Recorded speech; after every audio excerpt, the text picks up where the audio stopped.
Bonne nouvelle pour toi, prisonnier 1337 5P43K. Tu vas avoir le droit à un nouveau procès. Mieux vaut tard que jamais, hein, après 20 ans.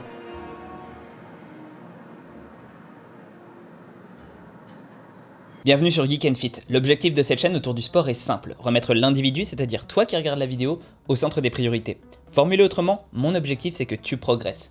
Pas de méthode miracle, magique, pas de bullshit, je te donne mes sources et je te dis quand j'en ai pas. Je vais peut-être utiliser des mots compliqués, je vais sans doute avoir l'air condescendant. Ne t'y trompe pas, c'est parce que je veux t'expliquer les choses sans pour autant te prendre pour un ou une idiote. Dans la vie, pour progresser, il y a deux solutions. Soit qu'on t'apporte quelque chose de positif, soit qu'on te retire quelque chose de négatif. Aujourd'hui, on va clairement être dans la deuxième solution. Bref, donc ça fait quelques mois que Frédéric Delavier, auteur à succès pour notamment la qualité de ses dessins en musculation, n'en démord pas à mon sujet. Et pour cause, il jouit d'une aura immaculée dans le feed game francophone en tout ce qui concerne la morphologie et l'anatomie. C'est simple, pour ce qui semble être la majorité, quand Delavier dit quelque chose, il a raison. Que se passe-t-il quand quelqu'un est adulé par des millions d'autres, qu'il n'est jamais contredit, que sa parole n'est jamais remise en question? Bingo! Il crée une religion, et c'est ce à quoi il semble s'atteler depuis un certain temps, adoptant très sérieusement le surnom de Dieu Lavier, donné par sa communauté, se disant grand cheik, guide spirituel. Il a compilé tous ses écrits dans un livre. Alors quand j'ai, après avoir passé des années à tenter de le raisonner, décidé finalement de sortir une vidéo debunk sur sa philosophie, il l'a mal pris. Notamment pour une raison. Toute sa crédibilité s'appuie sur sa prétendue infaillibilité dans le domaine de la musculation. Et j'ai tapé là où ça fait mal, dans sa propension à donner des conseils pour éviter les blessures, alors qu'il n'est ni qualifié pour, et surtout qu'il ne s'appuie pas sur la littérature scientifique pour le faire. En particulier sur la dangerosité présumée, encore une fois, de l'arrondissement du rachis lombaire quand on soulève des choses du sol. Ceci provoquerait d'immenses malheurs. Pas loin de la fin du monde. Ce n'est pas du tout le seul conseil non scientifique dans son bouquin au demeurant, hein. Juste celui qui est, à mes yeux, le plus révélateur et le plus dangereux. J'y ai déjà consacré plusieurs vidéos, mais cette dernière sera la plus exhaustive possible. L'objectif est de présenter non seulement l'état de la science sur l'arrondissement de la colonne lombaire, son influence sur les blessures, mais aussi, et peut-être surtout, répondre à toutes les objections qui s'élèvent quand on défend comme moi que l'arrondissement du rachis lombaire n'est pas un problème. Et sans tarder davantage, commençons. Commissaire, les preuves s'accumulent, je crois qu'on a mis le mauvais coupable sous les barreaux. Écoute-moi bien, Little Jonjon. J'ai personnellement coffré cette ordure de syphose lombaire. Cette canaille sévissait sous le nom de dos rond et il a collé des hernies discales aux 3/4 de la ville. C'est ça qui m'a donné mon grade, ma carrière, ma réputation. Alors je vais te dire un truc, petit. Il va y rester. Mais chef, le nouveau cabinet d'avocats Geek & Colleagues a l'air d'être sérieux sur le coup et ils ont les meilleurs enquêteurs de tout Fit Town à leur côté. Ils ne passeront pas. Bon, écoutez les gars, on a rassemblé toutes les preuves possibles, le dossier est béton. Mais l'accusation risque d'être féroce, l'opinion publique n'est pas de notre côté. L'inspecteur Frélavier est très populaire. Il le sait et n'hésitera pas à utiliser tous les stratagèmes possibles pour sauver la face. Enfin, on se rappelle notre devise, ok? Les preuves, les sources, l'honnêteté.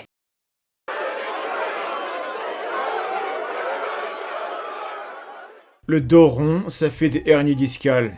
On le voit sur l'imagerie. Savais-tu que si tu prends quelqu'un au hasard dans la population et que tu lui fais passer des tests d'imagerie médicale, tu as de grandes chances de retrouver une hernie discale? Oui, tout à fait, tu as bien entendu, les hernies sont un phénomène fréquent et la plupart du temps, indolore. Mieux, les hernies ont souvent tendance à se résorber toutes seules. Et plus elles sont grosses, plus c'est le cas. Je vais reformuler tout ça et le rendre plus clair. Quand tu te fais mal au dos, un lumbago carabiné, et que tu vas te faire scanner, il y a de bonnes chances de trouver une hernie. Alors que si ça se trouve, tu l'avais avant, qu'elle n'est pas du tout reliée à ta douleur. Oui, mais biomécaniquement parlant, c'est bien la flexion lombaire qui crée des hernies dans cette région.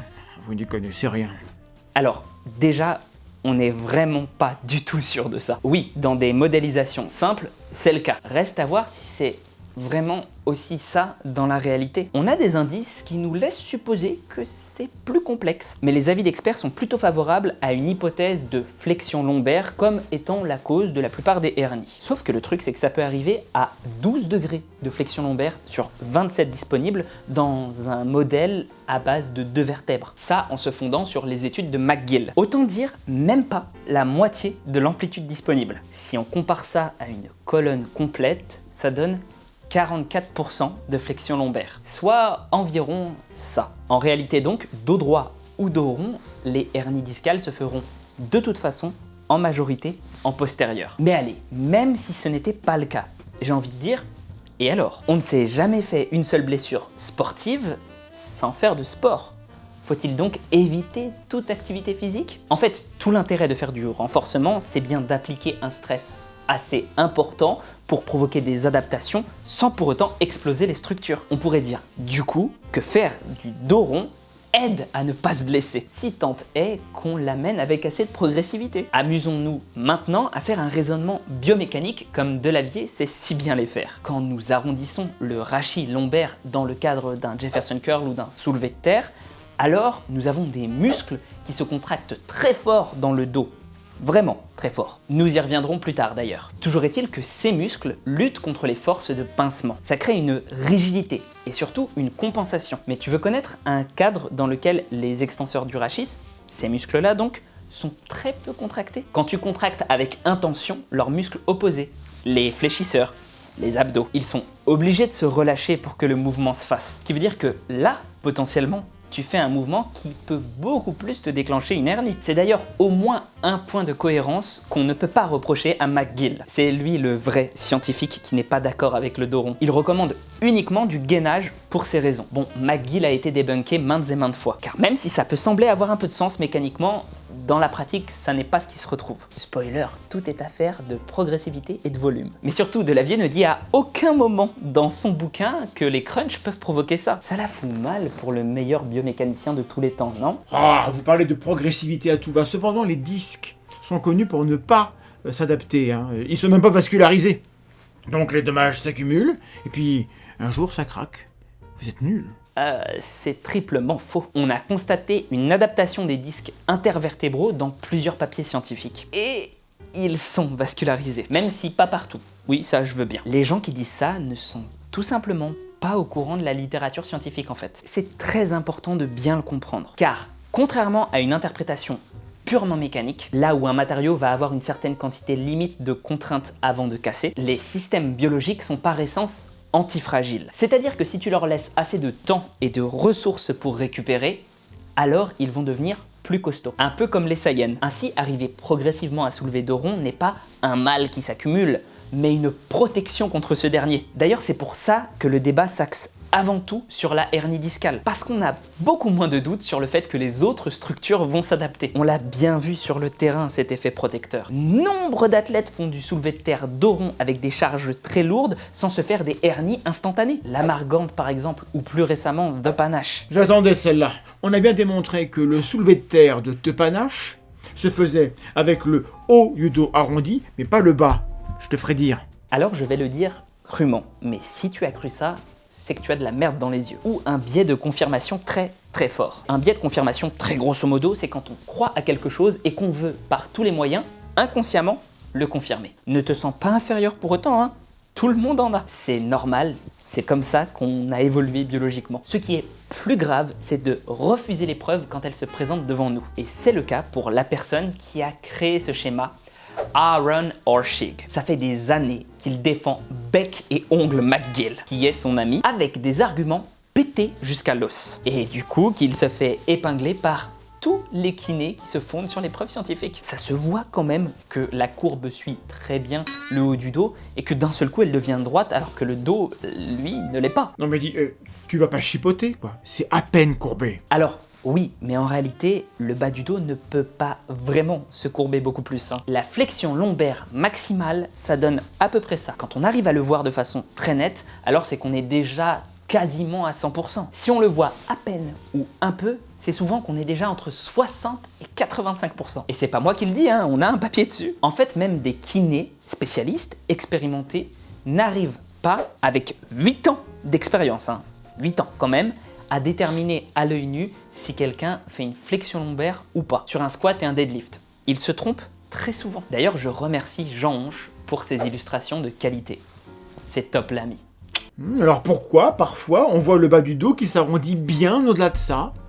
Là, je vais te parler d'une hypothèse personnelle facilement visualisable. Pour la comprendre, il faut te dire que la colonne vertébrale est bourrée de structures, et notamment de ligaments qui la stabilisent. Je sais pas si tu as déjà essayé de mettre tout ton dos rond d'un seul coup, mais tu ressens probablement une tension qui t'empêche de le faire entièrement. À mon avis, ça vient de ces mêmes ligaments qui ne peuvent pas être entièrement étirés en même temps. Si tu commences par arrondir le haut de ton dos, alors naturellement tu as un peu plus de rigidité qui se crée dans le bas, sans empêcher complètement la flexion lombaire pour autant. Mais si au contraire tu lui permets de s'aplatir comme lors d'un Jefferson Curl, alors d'un seul coup tu vas retrouver de la mobilité lombaire. Et surtout ça te donnera un aspect visuellement rond, parce que tout le reste droit. Ce que je viens de te dire là, ça n'a rien de scientifique, rien du tout. Mais c'est comme ça que je me l'explique. Donc je me disais que ça valait peut-être le coup de te le partager. Jeter un pavé dans la mare comme ça. Bah du coup, le soulevé de terre de rond, il est pas dangereux, mais le Jefferson Curl, lui, il est dangereux? Ce serait la conclusion logique, pas vrai? Mais tu vois, il ne faut jamais se fier à sa logique quand on explore les sciences. Ou plus précisément, pas que à ça. Il faut s'en servir pour établir des hypothèses et ensuite les tester. Sauf en physique théorique et en maths où là, c'est un peu le but de faire de la logique. Donc, pour ça, je m'y suis moi-même collé. Ça fait quelques mois que je fais du Jefferson Curl de mon côté et je m'étais fixé un objectif, une répétition à 100 kg. Sachant que mon poids du corps, c'est à peu près 68 kg, c'est une charge lourde. Pas pour un soulevé de terre, mais bien pour un Jefferson Curl. Dans le sens où on ne repose pas la barre entre les répétitions, où on part bien plus bas que la hauteur standard, donc c'est comparable à un soulevé de terre en déficit, qu'on garde les jambes tendues. C'est pas un lift où tu peux faire les mêmes charges, tout simplement parce que tu n'auras pas la force nécessaire pour ça. D'ailleurs, comme les ischios et le bas du dos sont des facteurs limitants, c'est un exercice beaucoup plus intéressant pour ces deux parties-là que le soulevé de terre classique. Voyons voir si je m'en suis sorti.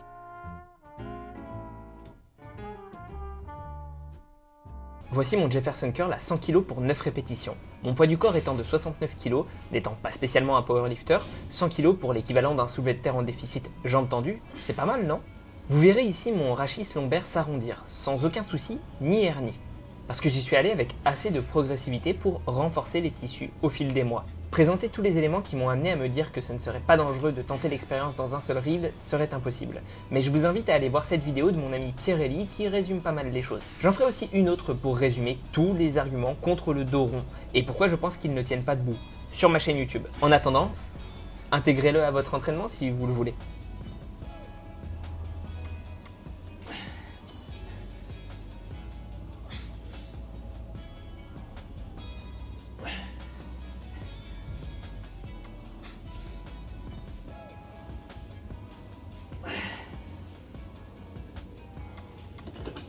Oh bah, 9 reps dis donc. Et vous me croyez ou pas, j'ai un dos que je considère relativement fragile de base. J'ai jamais cherché à faire du soulevé de terre en programmation de force, car ça m'arrivait régulièrement de me faire des petites blessures. Et je vous arrête tout de suite, à l'époque je croyais dur comme fer au dos droit. Mon max, bon ça date c'était 8 reps à 140 kg au soulevé de terre roumain, juste pour donner un ordre d'idée. D'ailleurs c'est un truc dont je me délecte chez mes détracteurs, une contradiction, un paradoxe fou. D'un côté ils disent que je suis un fragile au corps de lâche, une sorte d'escroc de la muscu qui n'a jamais pratiqué, qui ne soulève pas lourd du tout. De l'autre, aucun ne se risquerait à faire un Jefferson Curl à 100 kg pour 9 répétitions, se contentant pour cet exercice de ce qu'ils qualifieraient eux-mêmes de charge de fillette. Ce double discours est savoureux. Qu'est-ce qui est fragile dans l'histoire?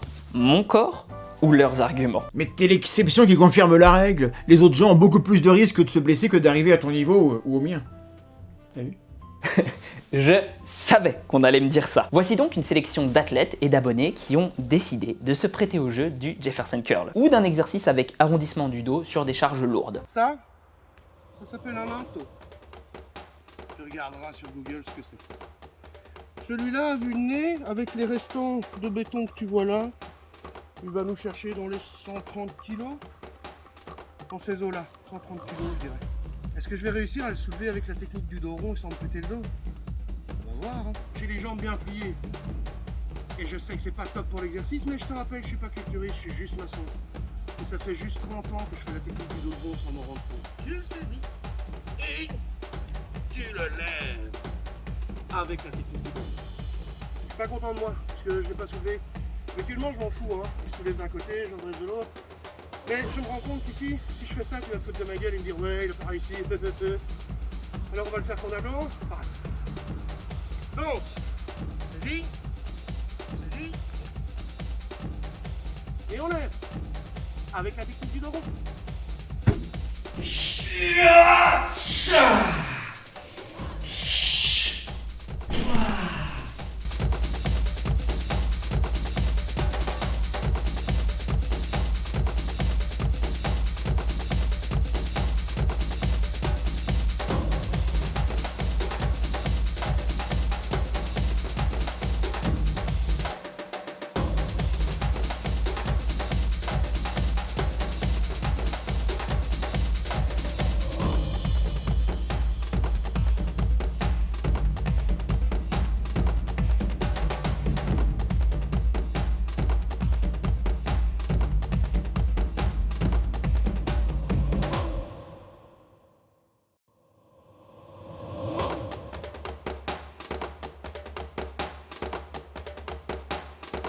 Background. Oh my god. Look.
Ça commence à faire un sacré paquet de monde, pas vrai? Et ce ne sont pas tous des champions ou des gens hyper tankés sous stéroïdes. La preuve, même Delavier est dedans.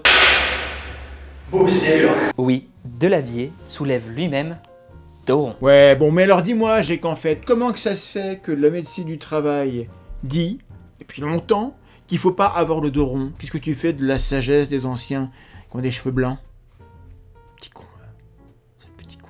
L'idée qu'il faut impérativement avoir le dos droit pour bosser convenablement le bas du dos sans abîmer les lombaires est en fait plutôt récente. Il n'y a qu'à voir les dessins de Lucien Desmeilles dans les années 80 pour bien comprendre ce fait. Mais il y a bien pire. Les exos où on soulève avec puissance, force et des charges lourdes dos rond n'ont jamais quitté la préparation physique de certains athlètes. En particulier les lutteurs. Ça fait des années qu'ils en font parce que ce mouvement est très important pour eux en compétition. En fait, la médecine du travail, au vu de ce qu'on en sait actuellement, des preuves scientifiques qu'on a, c'est très probablement, au moins en partie, trompé, en attribuant à une position ce que la fatigue générale suffit à expliquer. D'ailleurs, on a ce super papier qui explique bien que quand on fait des stages de prévention de travail sur toute la posture, etc., eh bien, il y a autant de blessures que si on ne l'avait pas fait.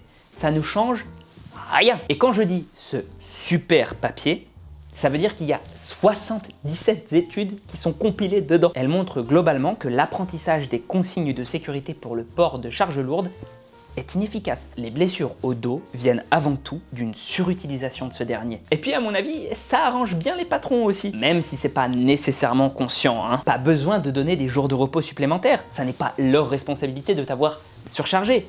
Non, non, non, c'est juste que tu avais une mauvaise posture. Bon, on va pas rentrer dans le complotisme primaire, ceci dit, mais je peux pas m'empêcher d'avoir mes gènes de gaucho qui se mettent en fusion quand on parle de ce genre de sujet. Ouais, bah en attendant, ça sert à rien de faire du Jefferson curl. On peut très bien renforcer nos lombaires autrement, t'as vu? Bah on est pro ou on l'est pas, écoute, hein, c'est comme ça.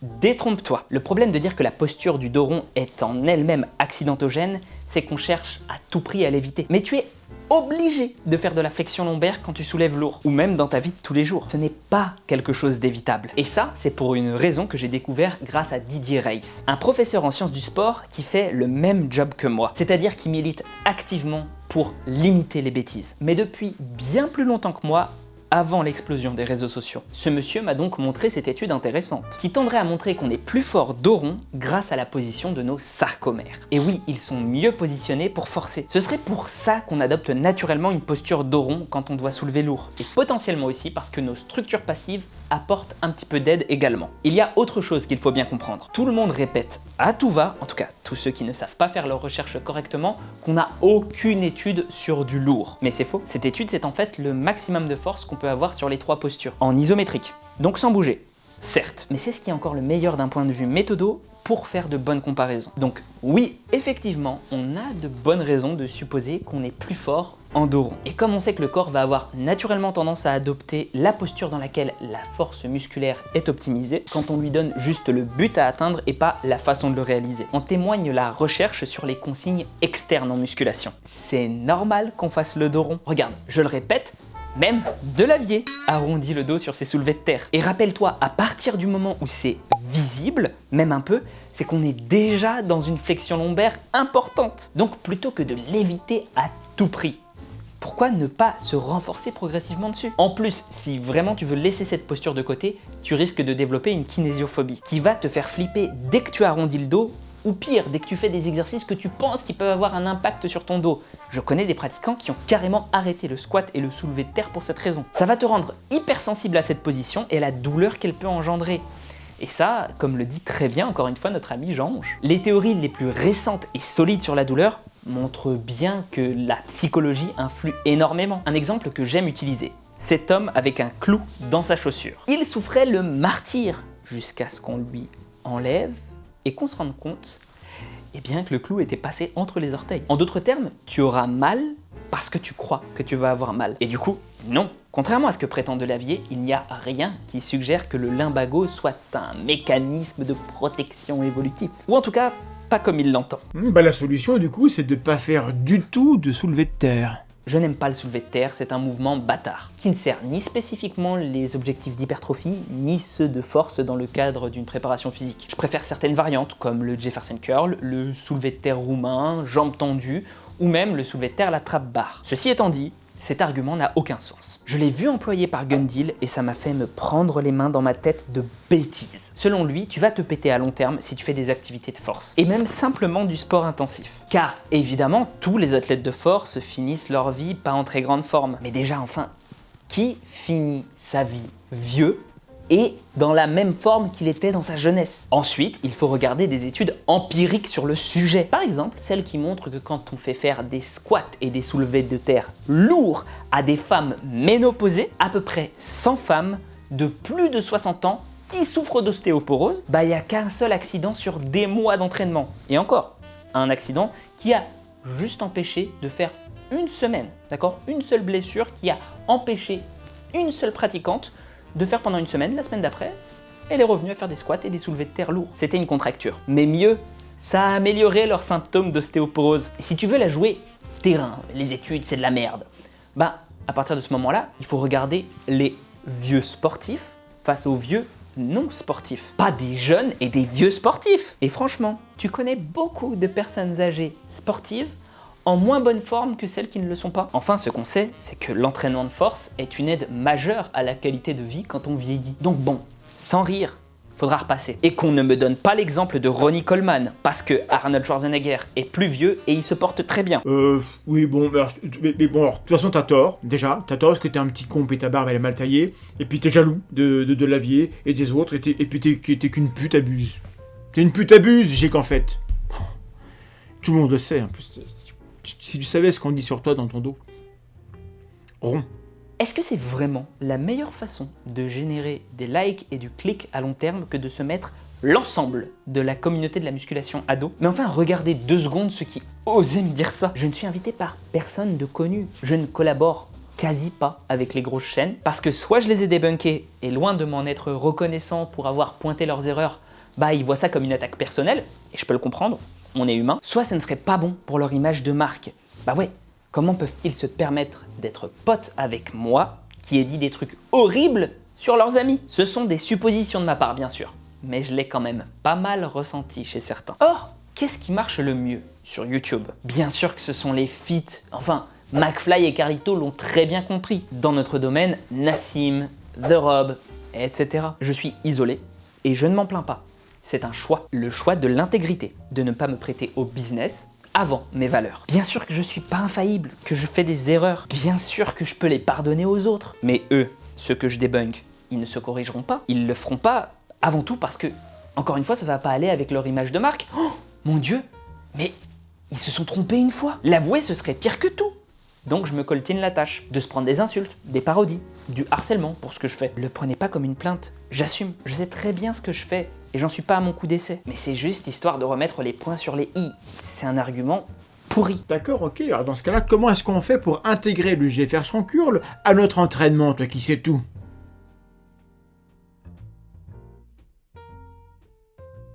J'ai déjà fait plusieurs vidéos sur mon Instagram à ce sujet, mais rapidement. Je te conseille de commencer léger, très léger, genre 5 kilos et même moins. Tu le mets dans ton échauffement. 3 séries de 5 à 10 reps avec 1 minute de repos. Chaque semaine, tu augmentes d'un petit peu, pas plus de 2,5 kg. Quand tu arriveras vers un point où ça commence à être difficile, genre 30 à 50 kg, rajoute-le à tes séances comme un exercice normal, sans bourriner dessus.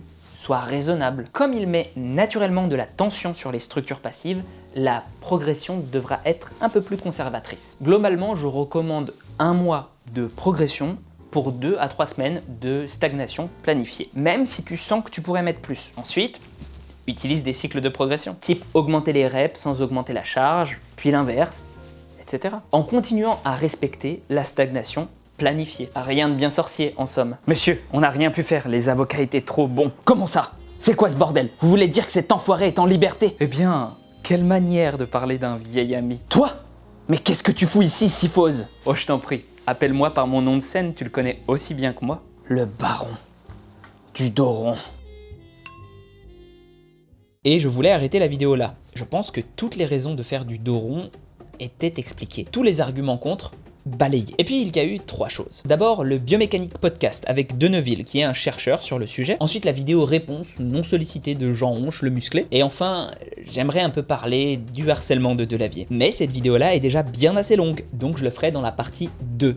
Bien sûr, ça va pas mettre autant de temps que la partie 1 puisque je tourne en même temps. Donc en attendant, si jamais la vidéo t'a plu, je t'invite à liker, partager, commenter, voilà. Et si tu as envie de me soutenir, d'aller dans la description et puis d'acheter des produits sur Greenway avec mon code, ou d'aller prendre un de mes programmes à prix libre, une de mes formations. Il y a plein de choses à faire si tu veux me soutenir financièrement et avec une contrepartie, parce que je trouve que c'est la meilleure façon en fait de faire en sorte, comment dire, d'avoir du soutien, quoi, d'apporter quelque chose en retour. Et sur ce, prends soin de toi, on se retrouve dans la partie 2. Pour être crédible, j'ai cru qu'il fallait, outre la cravate, il fallait une blouse blanche. En fait, non.